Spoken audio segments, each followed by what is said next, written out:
Hello students. Last video में आप लोगों ने सीखा था कि आप प्रोग्राम किस टाइप से लिखते हो, ब्लू जी के अंदर प्रोजेक्ट कैसे स्टार्ट करेंगे और प्रोग्राम को लिखने का स्टाइल क्या होगा। और हम लोगों ने ये एक डेमो प्रोजेक्ट, एक डेमो प्रोग्राम बनाया था।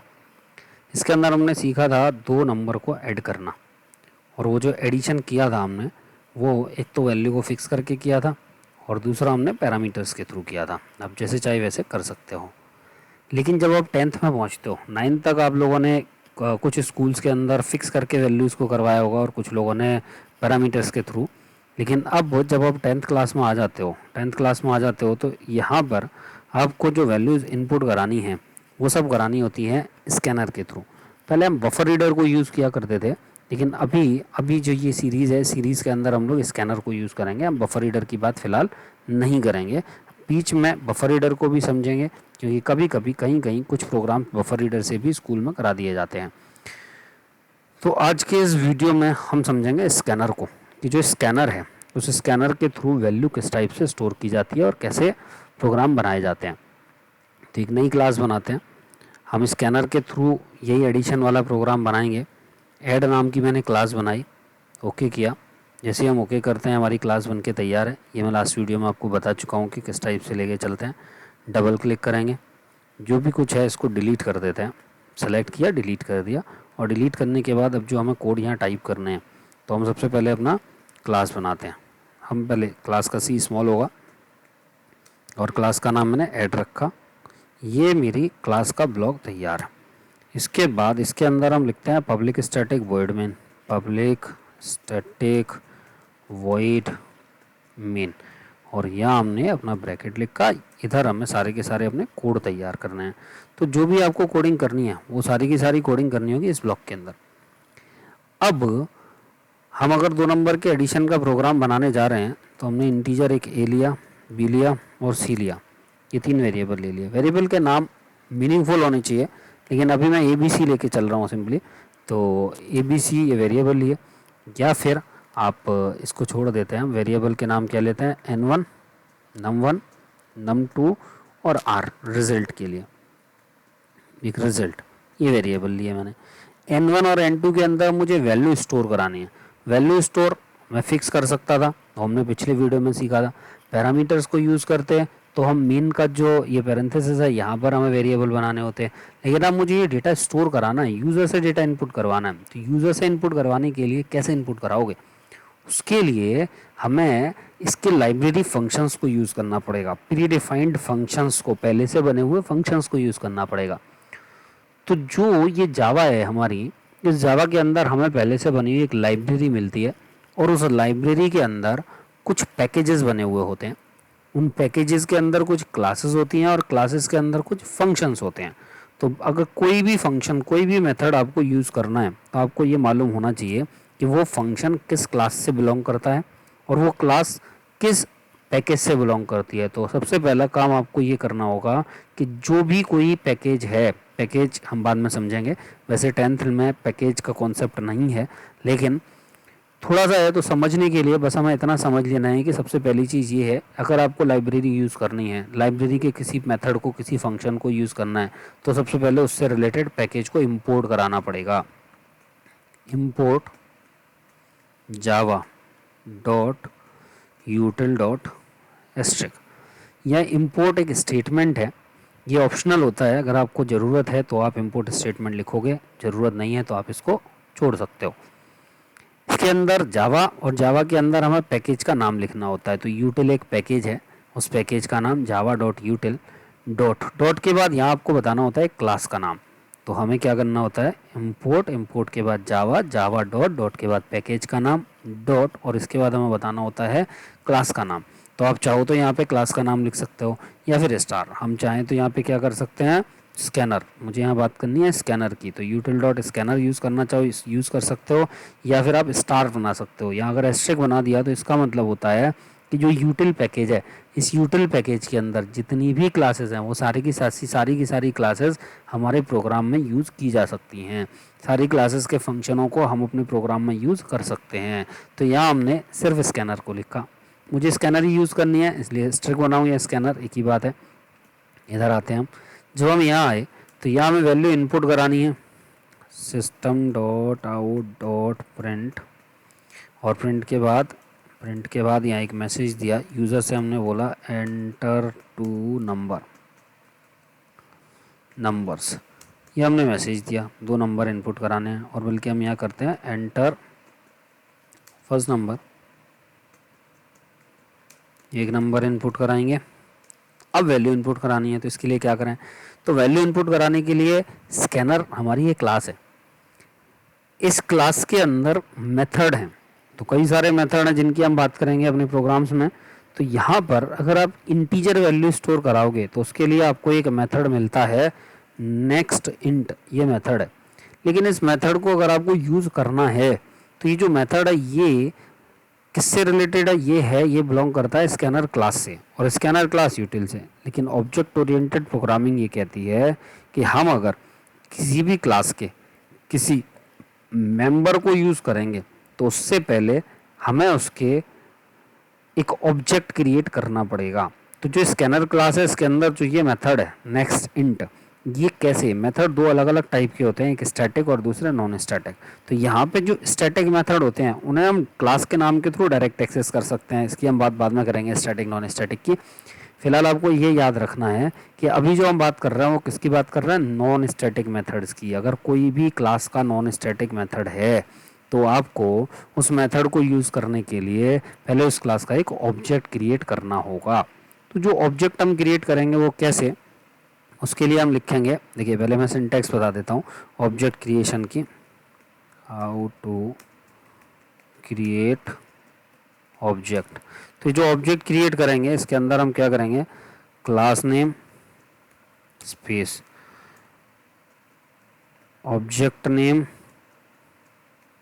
Equals to new class name और फिर ब्रैकेट, इस टाइप से हम ऑब्जेक्ट क्रिएट करते हैं। तो हम यहाँ एक ऑब्जेक्ट क्रिएट करेंगे, क्लास हमारी कौन सी है, स्कैनर है, स्कैनर। ऑब्जेक्ट का नाम हम कुछ भी रख सकते हैं जो रखना चाहें, मैंने ऐसे रखा, इक्वल्स टू न्यू और क्लास का नाम। जब भी आप स्कैनर क्लास को यूज़ करते हो आपको इसके ऑब्जेक्ट को रेफरेंस देना पड़ेगा, ठीक है। तो हमें क्या करना पड़ेगा, यहाँ लिखना पड़ेगा system dot in, system dot in, ये हम लिखेंगे यहाँ पे, सिस्टम का एस कैपिटल कर दिया, ये लिखा, और एंटर फर्स्ट नंबर की हमने बात की। नंबर हमारा किस में जाएगा, N1 के अंदर। तो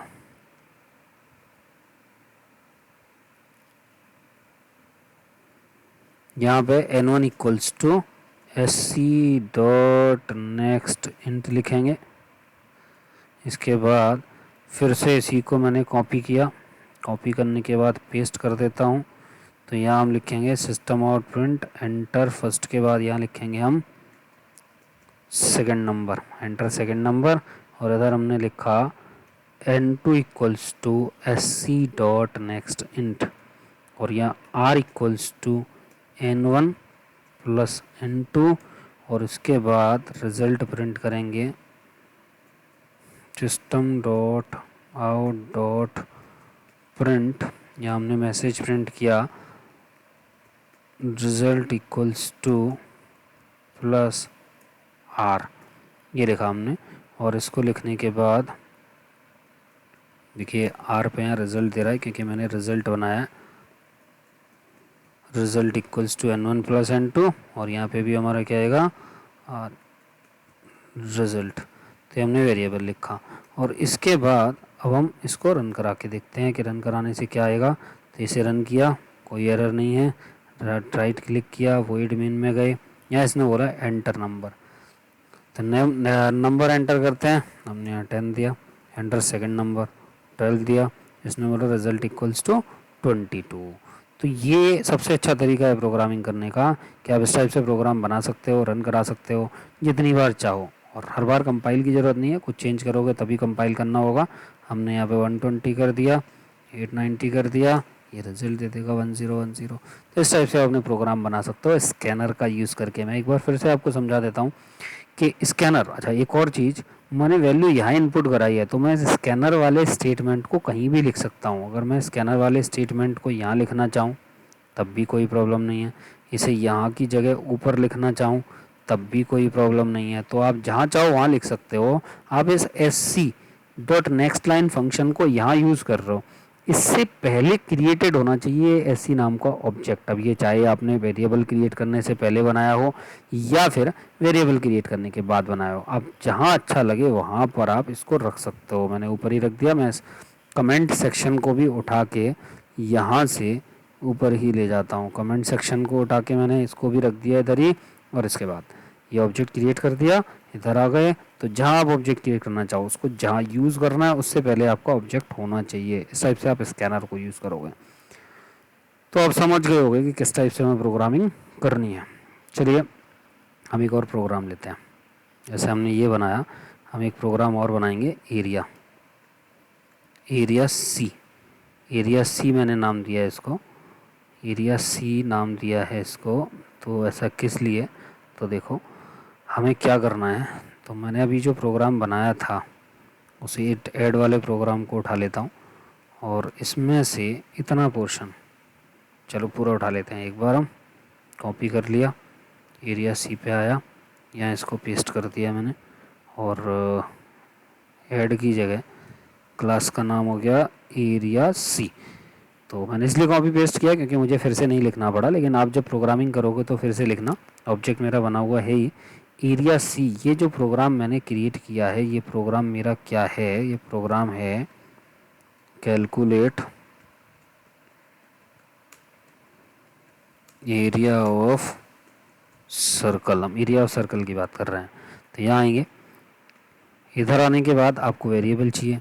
अब एरिया ऑफ सर्कल में जो वेरिएबल चाहिए वो किस टाइप के हो सकते हैं, तो डेसिमल वैल्यू भी आ सकती है।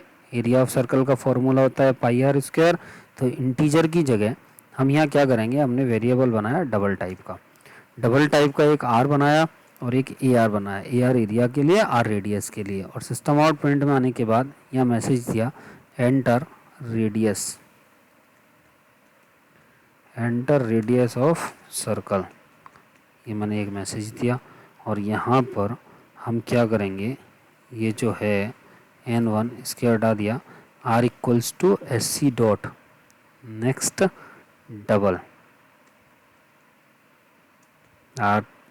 डबल, ये हमने वैल्यू स्टोर करा दी। सबको हमने हटा दिया।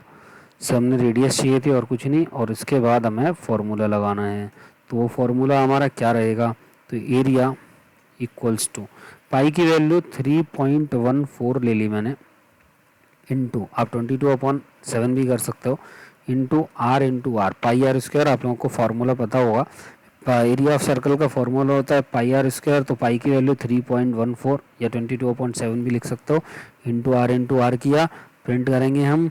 जो यहाँ पे रिजल्ट आएगा वो मिलेगा आपको area of circle equals to, और यहाँ हम क्या लिखेंगे, area of circle equals to A R लिखा। इसको हमने सेव कर दिया। कंपाइल करते हैं, इसको कंपाइल किया, रन करा के देखते हैं। तो इसको हमने रन किया, word mean area of circle. तो इधर मैंने बताया 4, तो आप देखोगे 50, 4 इंटू 4 16, 16 इंटू 3 अप्रॉक्स 50.24 आएगा। तो इस टाइप से आपको जितनी बार रिजल्ट चाहिए आप इसे रन कराओ, प्रिंट करा के देखो। जैसे मैंने दे दिया 19.6, उसके अकॉर्डिंग ये रिज़ल्ट दिखाएगा। तो ये आपको रिज़ल्ट बता देगा कि क्या आपका रिज़ल्ट आना चाहिए। तो ऐसे आप स्कैनर को यूज़ कर सकते हो, वैल्यूज़ को इनपुट करा सकते हो और कोड को लिख सकते हो। तो वो आप लोग समझ चुके होंगे कि किस टाइप से आपको स्कैनर को यूज़ करना है और कैसे आपको इसकी कोडिंग करनी है। तो डेटा को इनपुट कैसे कराना है, स्कैनर को कैसे यूज़ करना है, ये दोनों चीज़ें आपको क्लियर हो चुकी होंगी। ये दोनों बातें आप समझ चुके होंगे कि किस टाइप से आपको प्रोग्रामिंग करनी है। चलिए तो इसको मैं क्लोज़ करता हूँ। अभी इस वीडियो में सिर्फ इतना ही, अगले वीडियो में हम इससे आगे की बात करेंगे। तो अभी तक जो भी 2 वीडियो हुए हैं हमारे, उन दोनों में आप लोगों ने ये समझ लिया कि जो प्रोग्राम लिखने का स्टाइल है वो क्या है, वेरिएबल डेटा टाइप क्या होते हैं, ये इंट फ्लोट कैर कब यूज़ करने हैं।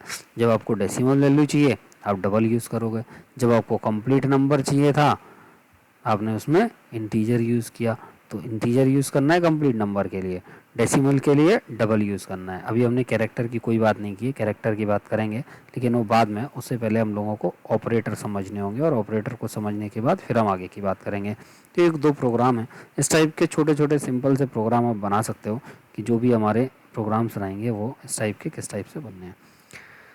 अभी के लिए थैंक यू। अगर अभी तक आप लोगों ने इस चैनल को सब्सक्राइब नहीं किया है तो सब्सक्राइब कर लें, क्योंकि इसके थ्रू आप अपना पूरा कोर्स कर सकते हो, अपने सारे प्रोग्राम्स को देख सकते हो, सारे प्रोग्राम्स को स्टेप बाय स्टेप समझ सकते हो, उनकी वर्किंग को समझ सकते हो।